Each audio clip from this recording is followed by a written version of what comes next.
자, 이 시간 우리가 옆에 있는 분들 향해서 한번 이렇게 인사하는 시간을 갖도록 하겠습니다. 무더운 여름 힘내십시오. 한번 인사하겠습니다. 오늘 제가 여기 들어오기 전에 얘기를 들으니까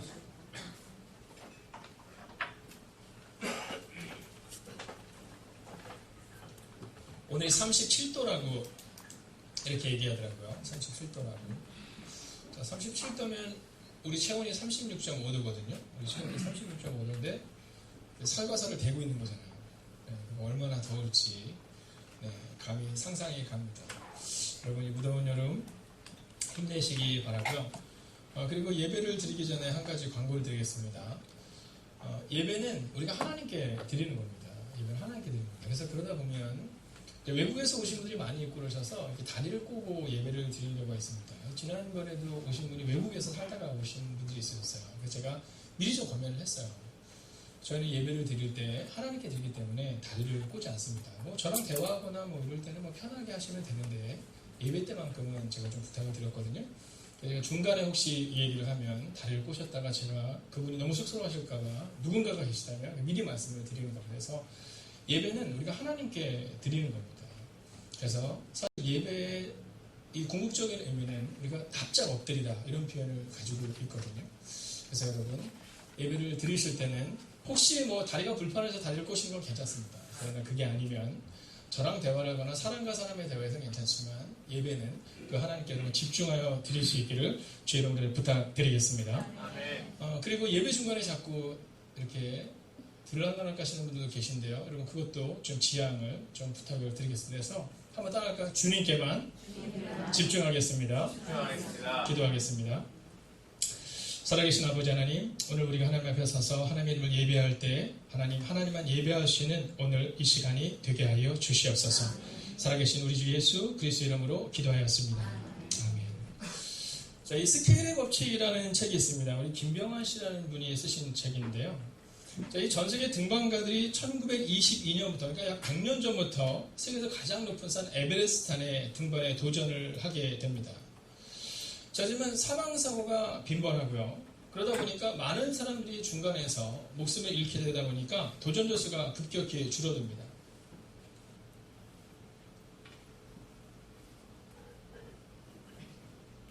자, 그럼에도 이 도전이 멈추지 않아요.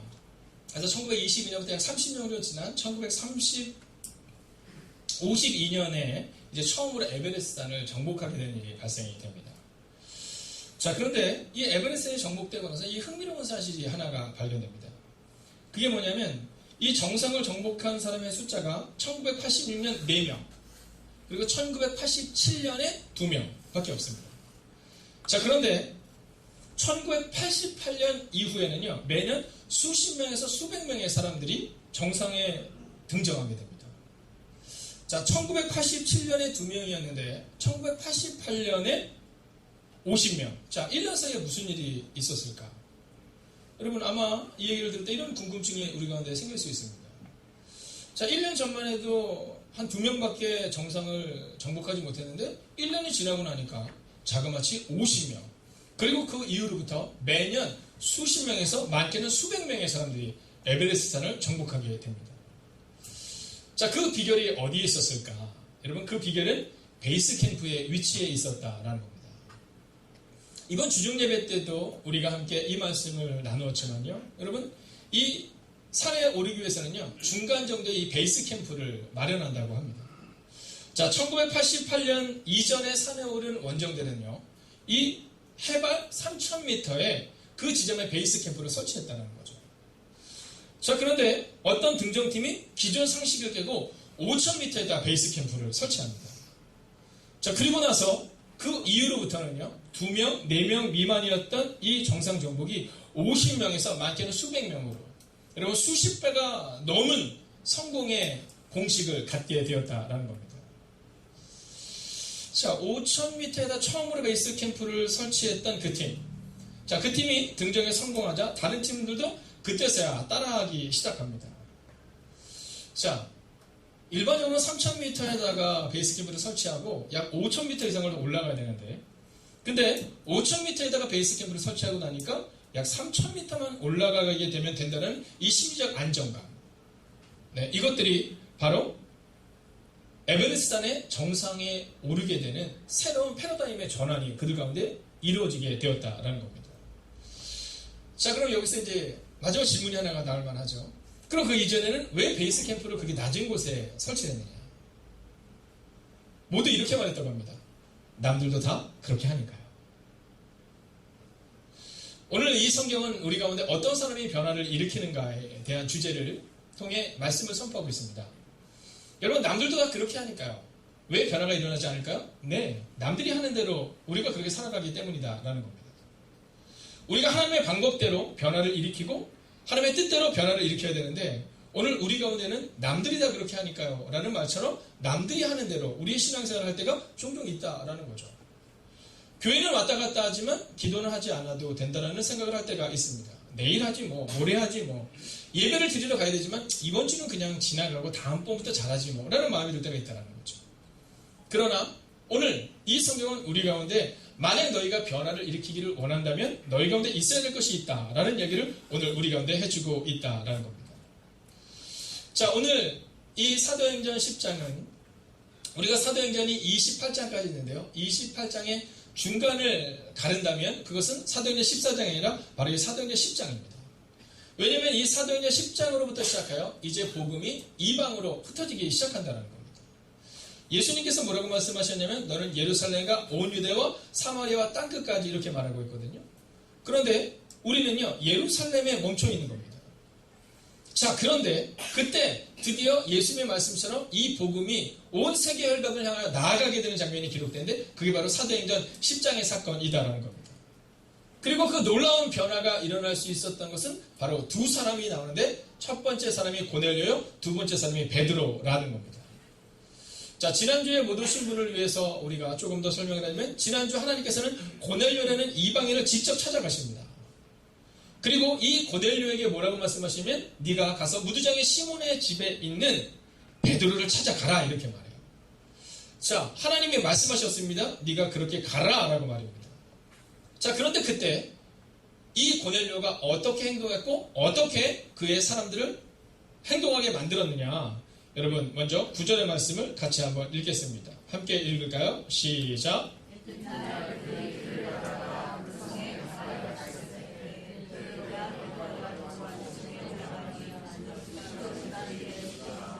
자, 오늘 변화가 일어날 수 있었던 이유는요, 이튿날 그들이 길을 가다가, 즉 이튿날에 바로 말씀대로 살아냈던 고넬료의 사람들이 있었기 때문이라는 겁니다. 자, 오늘 고넬료의 두 종과 부하가 말씀에 따라 살아가는 거예요. 여러분, 저는 이 장면을 보는데 저는 너무너무 이번 주에 감동을 받았습니다. 왜냐하면 부모의 자녀들은요, 대부분 부모의 뒷모습을 닮아가게 되어 있습니다. 여러분, 교회에서도 보면요, 먼저 믿은 사람들을 나중에 믿은 사람들이 닮아가게 되어 있어요. 그래서 교회에 이 교풍이라는 게 있습니다. 가정에 가풍이 있다면 교회도 교풍이 있거든요. 이게 뭐냐면 순종이냐 아니면 불순종이냐, 행복한 거냐 아니면 너무 심각한 거냐. 여러분, 교회에 교풍이 있어요. 근데 오늘 이 고넬료라는 사람의 집에는요, 순종이라는 그 가풍이 있습니다. 종들뿐만이 아니라 그들 가운데 부하들도 오늘 그 말씀에 순종하는데 9절을 보십시오. 이튿날, 즉 하나님의 말씀이 임하자마자 그 다음날 즉시로 순종하는 모습이 그들 가운데 있었다라는 거죠. 여러분, 저는 오늘 이 아침 이 시간 여러분에게 믿음으로 선포합니다. 저는 여러분의 가정이 순종의 가문이 되시고 내일로 미루는 가문이 아니라 오늘 하나님의 뜻을 이루시는 가문이 되시기를 주의 이름으로 축원하겠습니다. 그러면 어떻게 변화가 일어났을까? 이제 고넬료가 여기까지라면 오늘은 우리가 베드로에 좀 주목해서 보려고 하는 것입니다. 자, 오늘 우리가 봐야 되는 것이 하나 있는데요. 그것은 뭐냐면, 자, 오늘 9절을 보면 이튿날 그들이 길을 가다가 그 산에 가까이 갔을 때 베드로가 뭐하고 있죠? 기도하고 있는 겁니다. 그래서 오늘 만약 우리가 변화를 일으키기를 원한다면 첫 번째는요, 바로 기도하는 사람을 하나님이 선택하여 변화를 이룬다라는 겁니다. 여러분, 왜 하나님께서 베드로를 선택하셨을까? 저는 종종 그런 질문을 할 때가 있습니다. 왜냐하면 예수님의 제자들 중에서 베드로가 뭐 그렇게 특별하지는 않거든요. 베드로가 뭔가가 더 아주 탁월하지는 않은 것 같습니다. 여러분 예수님이 십자가에서 죽으시기 전에 이 베드로가 여러분 말고의 귀를 치잖아요. 아직까지도 성숙되지 않은 깊이가 없는 사람이에요. 근데 왜 하나님이 이 베드로를 선택하셨을까? 여러분 이유는 단순하고 명료합니다. 그건 바로 이 베드로가 기도하는 사람이었기 때문이다라는 거예요. 여러분 예수님이 기도하러 올라가실 때마다 빼놓지 않고 함께 가는 사람이 나오잖아요. 그가 누굴까요? 그가 베드로입니다. 여러분 베드로가 탁월했기 때문에 예수님이 그를 데리고 갔는지 아니면 좀 더 기도가 필요해서 그를 데리고 갔는지는 모르지만 중요한 것은 기도의 자리마다 베드로가 있었다는 거예요. 우리가 사도행전 3장에도 보면 베드로가 요한과 함께 안진병을 일으키는 장면이 나오잖아요. 그때도 뭐하러 가다가? 기도하러 가다가. 변화의 첫 출발이 무엇일까? 그것은 바로 기도라는 겁니다. 오늘 우리가 우리의 자녀들에게 보여줘야 될 것이 참 많아요. 우리 자녀에게 가르쳐야 될 것이 참 많습니다. 그러나 그 중에서도 가장 중요한 첫 번째 스텝은 뭐냐면 바로 기도다라는 겁니다. 우리의 부모님들이 우리를 생각할 때 우리에게 기대하는 바가 무엇이었을까요? 그것처럼 우리 자녀들을 기대하는 거였습니다. 우리 자녀들은 어떤 것을 기대하냐면 우리의 부모의 뒷모습을 배우기를 원하는 것이 있거든요. 근데 그 배우기를 원하는 것이 무엇일까? 바로 그것은 기도다라는 겁니다. 사랑하신 여러분, 기도를 가르치지 마시고 기도를 보여주는 여러분이 되시기를 주의 이름으로 축원하겠습니다. 아멘. 제가 어저께 한 청년한테 물어봤어요. 뭐 얘기를 하다가 너는 아빠가 무섭니? 엄마가 무섭니? 이렇게 물어봤어요. 근데 이 청년이 뭐냐면 저는 엄마가 무서워요. 이렇게 얘기하더라고요. 저는 엄마가 무서워요. 이렇게 얘기를 하는 거예요. 오늘 아침에 그런데 그 청년이 뭐라 했냐면 왜냐하면 무슨 문제가 생기기 전에 엄마가 다 해결해요. 이렇게 얘기하더라고요. 엄마가 다 해결해요. 근데 중요한 문제가 있을 때는 아빠가 말씀하세요. 여러분 부모의 모습이라는 것이 무엇일까? 부모의 모습이라는 건 무엇일까? 여러분 자녀들이 보지 않는 것을 이렇게 보는 겁니다. 오늘 왜 하나님이 이 베드로를 선택하셨고 왜 예루살렘 교회가 이 베드로의 말씀에 순종했을까? 그는요 기도의 뒷모습을 보여주었다라는 겁니다. 사랑하시는 여러분, 우리의 자녀들이 오늘도 우리의 뒷모습을 이렇게 봅니다. 우리의 부모님은 어떤 사람일까? 여러분 10년 정도 지난 다음에 우리의 다음 세대가 우리 어른들의 세대를 기억하면서 우리 어른들의 세대는 기도하는 세대였지. 만약 그런 고백을 받을 수 있다면 여러분 우리 교회는 잘 가고 있는 겁니다. 그러나 만약에 우리의 자녀들에게서 우리 부모의 뒷모습에서 기도를 발견하지 못한다면 여러분 그러면 사실은 우리는 잘 가고 있지 못할 수도 있다라는 겁니다. 이번 중고등부 수련회를 하는데요. 전 너무너무 감사했어요. 이번 중고등부 수련회를 하는데 우리 간사님이 찬양 인도를 너무너무 잘하시더라고요. 근데 찬양 인도를 이렇게 하시더라고요. 이렇게. 엇박자를 이렇게 하더라고요. 우리 때는 이렇게 했는데 어떻게 엇박자래요. 그래서 제가 걸으면서 연습했는데 이게 잘 안 돼요. 근데 하시는데요. 찬양 인도를 한 30번씩 하세요. 네, 그것도 이렇게 세워놓고.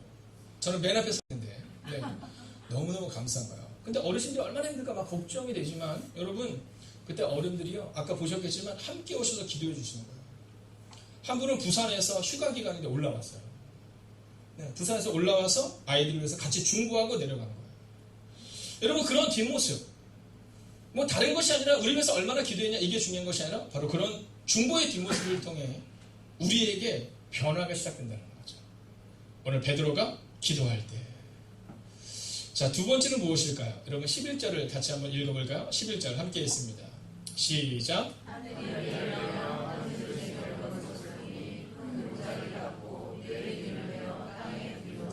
자, 하늘에서 무언가가 내려오는 거예요. 무언가가 내려오는 거예요. 환상 중에 보는 겁니다. 환상 중에. 여러분, 요 최근에 하나님의 음성을 언제 들으셨어요? 여러분, 말씀을 듣다가 하나님이 여러분의 가슴을 터치한 적이 언제세요?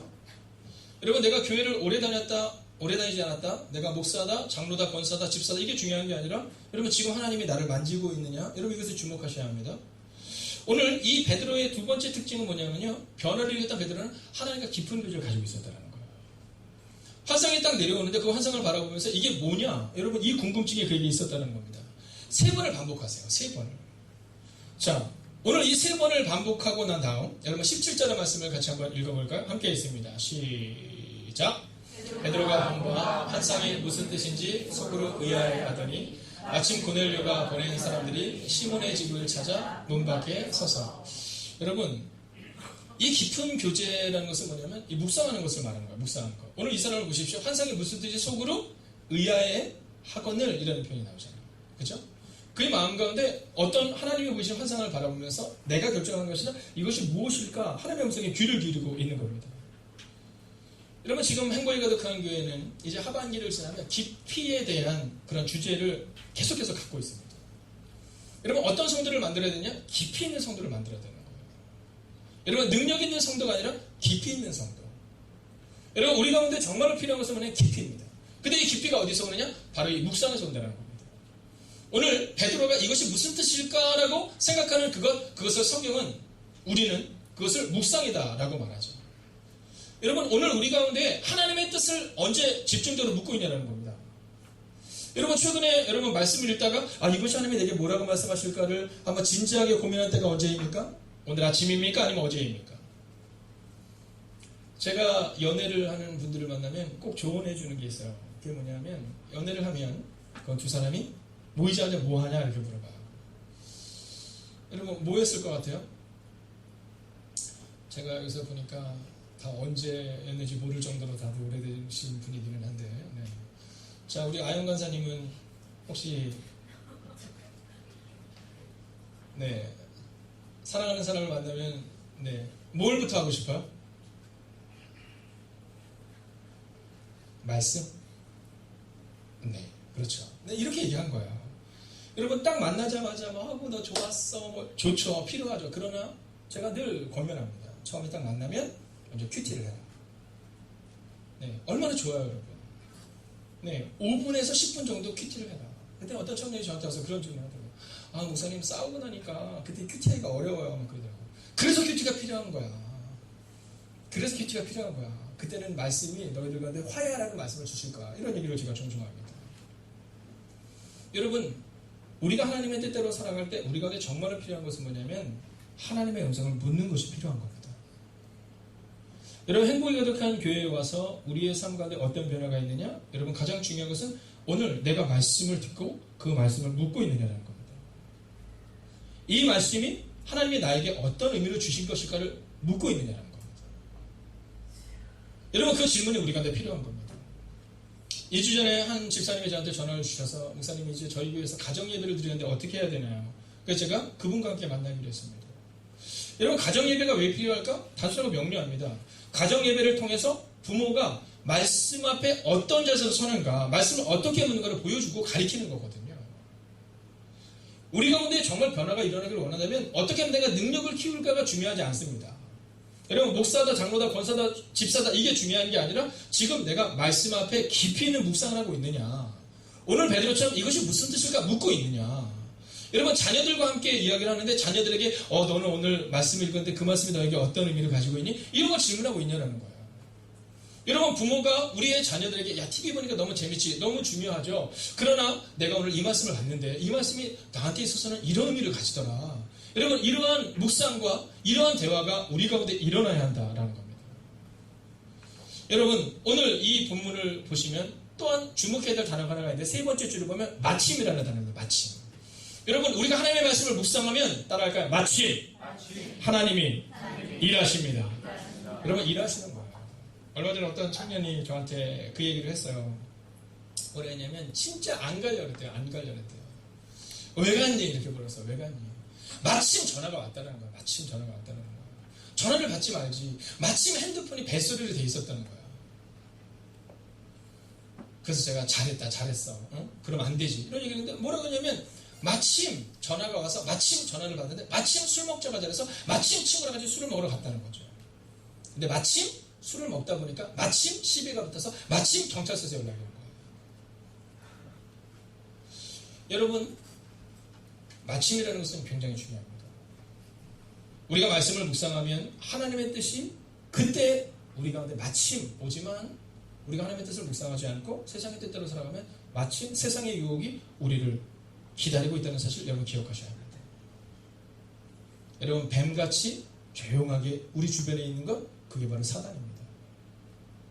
만약 우리가 이 베드로처럼 말씀을 묵상하겠다고 다짐하고 말씀을 깊이 연구하겠다고 다짐하면 그러면 마침 그때가 오는 거예요. 요나서를 보면 요나가 하나님의 뜻대로 살아가지 않죠. 하나님이 넌 니느웨 가서 복음을 전하라 이렇게 얘기하거든요. 근데 이 요나가 도망가려고 해요. 근데 뭐라고 써있어요? 마침 다시 쓰러가는 배가 거기 왔다는 거예요. 마침. 도망가려고 하는데 마침 왔다는 거죠. 술 먹고 싶은데 마침 중국에 전화가 오고 나쁜 짓 하고 싶은데 마침 연락이 와서 나쁜 짓 하게 된다는 거죠. 그러나 오늘 베드로를 보십시오. 그는 마침 말씀을 묵상하는 과정 가운데 마침 고넬료가 보낸 사람이 그를 찾아왔더라라는 겁니다. 사랑하시는 여러분, 저는 여러분의 삶 가운데 마침이라는 하나님의 은혜를 경험하도록 말씀을 묵상하고 말씀 앞에 바로 서고 그리고 말씀이 여러분 가운데 동행이 되는 은혜가 임하기를 주의 이름으로 축원하겠습니다. 여러분 마침 왔습니다. 19절 우리가 같이 한번 읽어볼까요? 19절입니다. 함께 있습니다. 시작. 베드로가 그 환상에 대하여 생각할 때 성령께서 그에게 말씀하시되 두 사람이 너를 찾으니. 아멘. 여러분 멋지지 않으세요? 여러분 기도하는데 환상이 보였고 그리고 마침 고넬료의 사람들이 왔는데 성령께서 그에게 직접 말씀하시는 거예요. 여러분 저는 행복의 가득한 교회를 꿈꿀 때 행복의 가득한 교회 성도님들의 미래를 꿈꿀 때 꿈꾸는 것이 하나 있습니다. 그것은 뭐냐면 여러분 제가 선포합니다. 크게 아멘해 주십시오. 여러분 모두가 성령의 음성을 듣고 행동하시기를 주의 이름으로 축원하겠습니다. 네. 여러분 우리 가운데 내가 하고 싶은 대로 하는 게 아니라 성령께서 말씀하시는 대로 가는 거죠. 여러분 그런데 성령이 말씀하시는데 왜 베드로에게 성령의 음성이 들렸을까? 다소가 명료해요. 순종할 만한 사람이기 때문이라는 거예요. 여러분 종종 여러분들이 그런 얘기를 하실 때가 있어요. 목사님 저한테만 그런 얘기해서 순종할 만한 분이니까 그분에게 부탁하는 겁니다. 그리고 순종하지 않을 거 뻔히 아는데 그 사람에게 얘기하지 않습니다. 오늘 아침도 제가 예일여 중에 교장님과 뭐 이렇게 통화를 할 일이 있어요. 이렇게 통화를 했어요. 통화를 하면서 뭐 얘기를 하는데 그 얘기 중에 하나가 뭐였냐면 바로 그런 겁니다.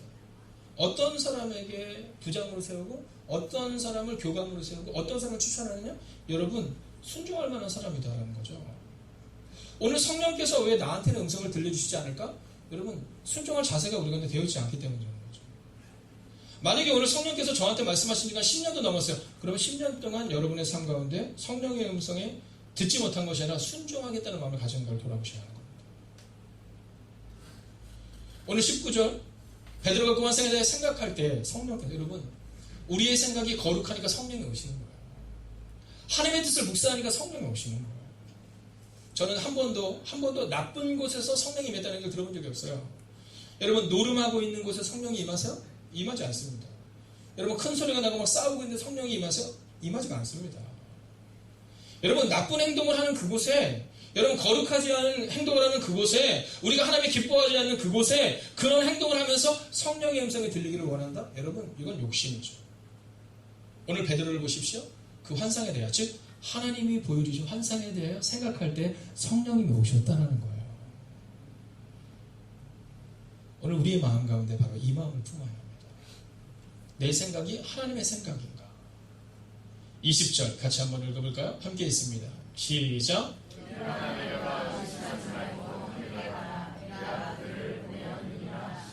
아멘. 여러분 이제 결론입니다. 자 마지막 세 번째 결론은 뭐냐면 하나님은 순종하는 자를 통해 변화를 이루신다는 겁니다. 일어나 내려가 의심하지 말고 함께 가라. 성령이 이렇게 말씀하시는 거예요. 여러분 왜 하나님께서 성령님께서 오늘 이 베드로에게 말씀하셨을까? 베드로가 순종할 마음이 있었기 때문이다라는 겁니다. 22절 같이 한번 읽고 마칩니다. 22절 함께 했습니다. 시작.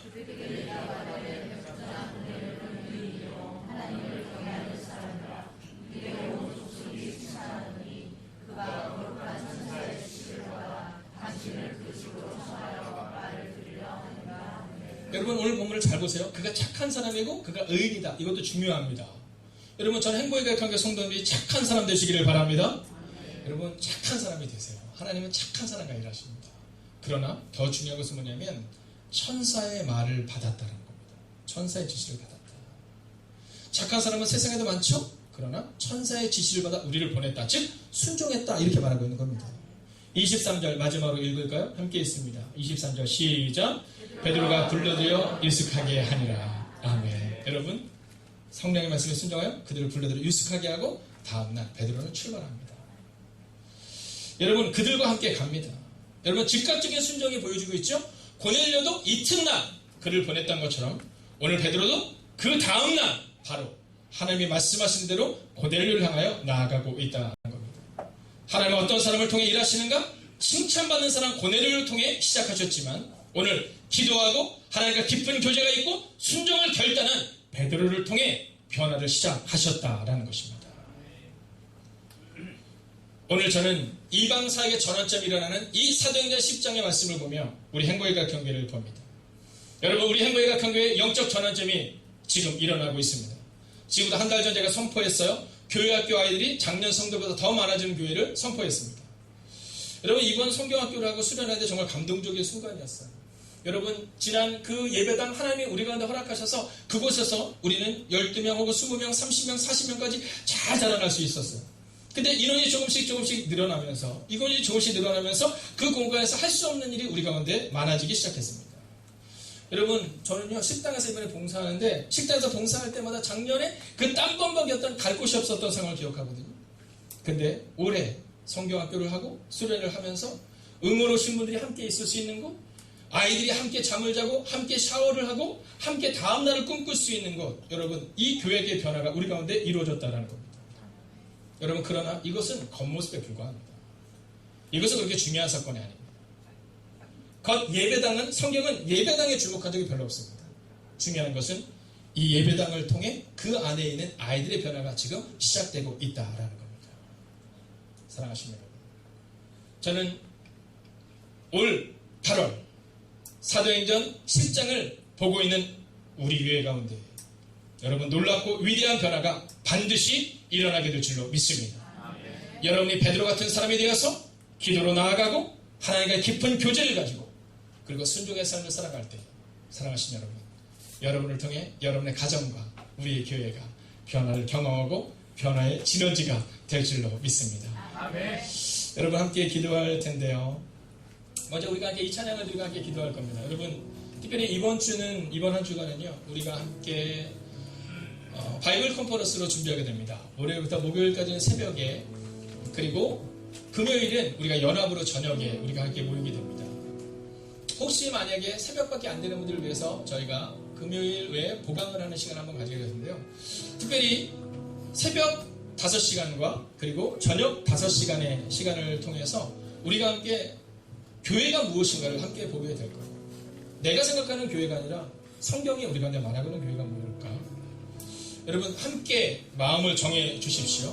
그 시간이 참석하기가 좀 어려울 수도 있고 힘들 수도 있지만 여러분 함께 마음을 정해 주세요.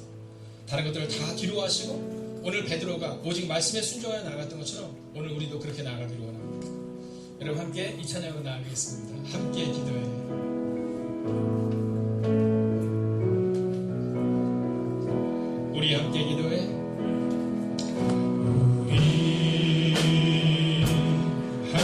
기도해. 주 앞에 나와 무릎 꿇고 금늘 베푸시는 주 하늘을 향해 두 손 들고 하늘문이 열리고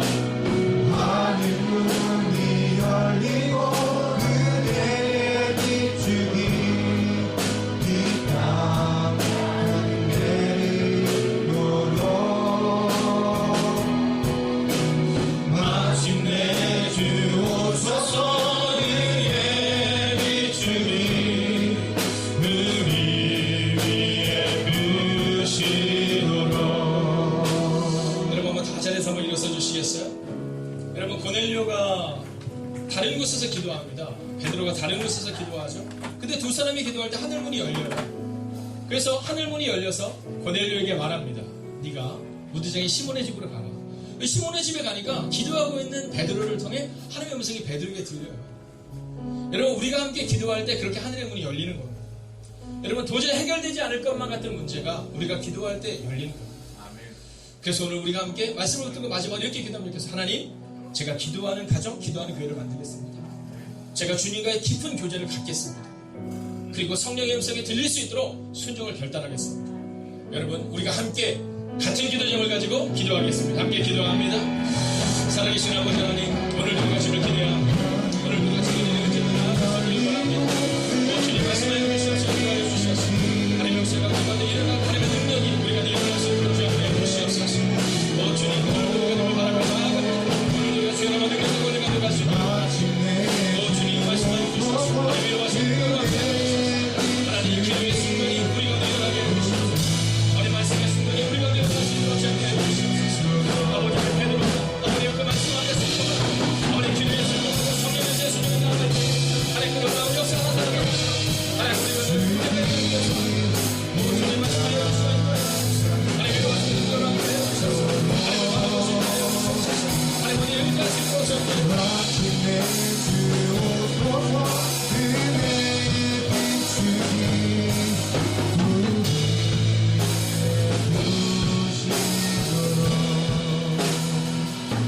하나님, 어쩌면 우리가 베드로임을 고백합니다.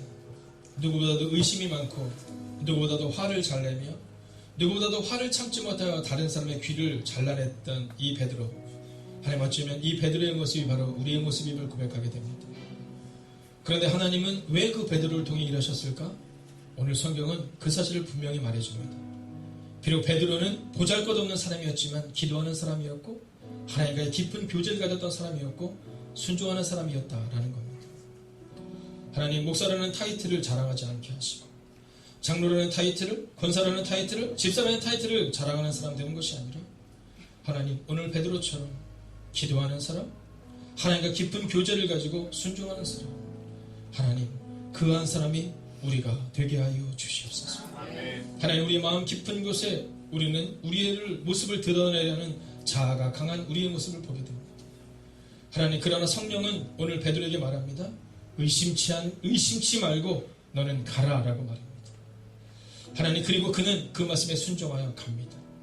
하나님, 오늘 이 시간 기도하옵나니 우리도 말씀에 순종하는 그 순종의 마음을 허락하여 주셔서 하나님의 음성을 듣지 못하고 살아가는 사람 되지 않게 하시고 하나님의 말씀을 듣고 하나님의 음성에 청정하여 나아가는 하나님의 사람들이 되기를 성부와 성자와 성령의 이름으로 간절히 축원하옵나이다.